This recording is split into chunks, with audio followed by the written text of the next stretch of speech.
কিছু, কিছু লোক বাড়িতে আত্মীয় এলে পরে এরকম ভাব করে মনে হচ্ছে ওদের গায়ের ওপরে কি যেন বোঝা মানে চাপিয়ে দিয়েছে, এরকম অস্বস্তি বোধ মনে করে। আবার আমার ক্ষেত্রে পুরো উল্টো, বাড়িতে আত্মীয় এলে পরে এত আনন্দ লাগে মানে ওদের সাথে আড্ডা, খাওয়া-দাওয়া, গল্প মানে দিনগুলো মানে কিভাবে যে কেটে যায় বলার বাইরে।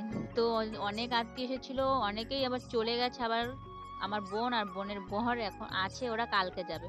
তো বোন আমার কাছে আবদার করেছিল, "দিদি আমাকে দইলা বানিয়ে খাওয়া।" তো দইলা, এটাকে আমরা দইলাই বলি। কে কি বলে আমি জানি না। তোমরা কি বলো কমেন্টে বলো। তো তার আবদারে এই তো আমি বানিয়ে ফেলেছি।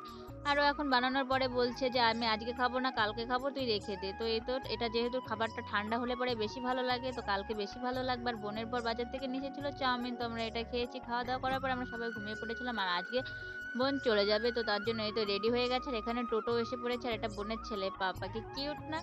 তো ভালোভাবে যাস। আর আজকের মতন ব্লগটা এটুকুই। দেখা